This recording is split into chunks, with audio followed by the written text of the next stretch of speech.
ഒരിക്കൽ ഭഗവാൻ ശിഷ്യന്മാരുടെ കൂടെ ഇങ്ങനെ യമുനാ തീരത്ത് ഇരിക്കുകയാണ്. അപ്പോ ആ കൂട്ടത്തിലുള്ള ഒരാള് ചോദിക്കുകയാണ്, ഭഗവാനെ, മാതാപിതാക്കൾ മക്കളെ ജീവനേക്കാൾ സ്നേഹിച്ചു വളർത്തണു, സ്വന്തം ആഗ്രഹങ്ങൾ പോലും ത്യജിക്കണു. എന്നാൽ അവർക്ക് വയസ്സാകുമ്പോൾ ചില മക്കള് അവരെ ഉപേക്ഷിക്കണു. ഭഗവാനെ, എന്താണ് ഇതിന് കാരണം? പക്ഷേ ഭഗവാൻ മറുപടി ഒന്നും പറഞ്ഞില്ല.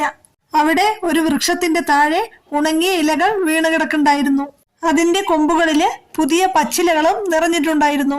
അപ്പോ ഭഗവാൻ ചോദിക്കുകയാണ്, ഈ ഇലകളെ നോക്കുമ്പോ നീ എന്താണ് കാണുന്നത്?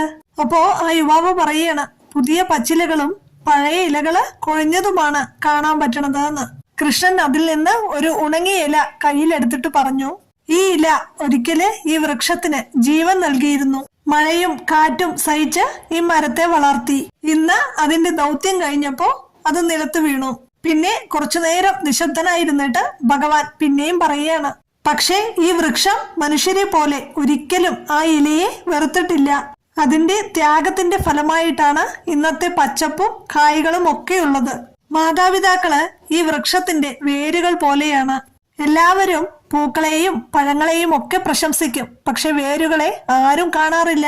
എന്നിട്ടും വേരുകള് ഒരിക്കലും പരാതിപ്പെടില്ല. പക്ഷെ വേരുകൾ ഉണങ്ങിയാലോ വൃക്ഷം നിലനിൽക്കുവോ? ഇല്ല ഭഗവാനേന്ന് പറഞ്ഞു അയാള്.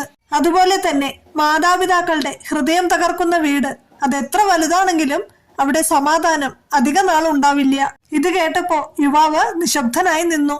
കൃഷ്ണൻ യുവാവിന്റെ തോളിൽ കൈവച്ച് പിന്നെയും പറഞ്ഞു, ജീവിതം ഒരു കണ്ണാടിയാണ്.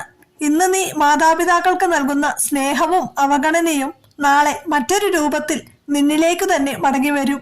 ഓർക്കുക, നടക്കാൻ പഠിപ്പിച്ച കൈകളെ നടക്കാൻ കഴിയാത്ത കാലത്ത് താങ്ങുക എന്നതാണ് മക്കളുടെ ധർമ്മം. ഉറക്കമൊഴിഞ്ഞ് നിന്നെ ഉറക്കിയ കണ്ണുകള് വാർദ്ധക്യത്തില് ഉറക്കമില്ലാണ്ട് കാത്തിരിക്കുമ്പോ അവരെ ഒറ്റയ്ക്കാക്കരുത്.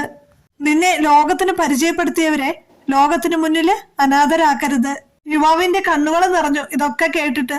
അവര് നിനക്കായി കാത്തിരിക്കുന്നത് നിന്റെ സമ്പത്തിനെയല്ല, നമ്മുടെ ഒരു വിളി കേൾക്കാനാണ് അവര് കാത്തിരിക്കുന്നത്.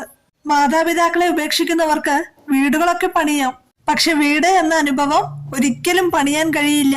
കാരണം മാതാപിതാക്കളുടെ അനുഗ്രഹമാണ് ഒരു വീടിനെ യഥാർത്ഥ വീടാക്കുന്നത്. ഇതൊക്കെ കേട്ടിട്ട് അവിടെ ഇരിക്കുന്ന എല്ലാവരുടെയും കണ്ണു നിറഞ്ഞു. ഹരേ കൃഷ്ണ.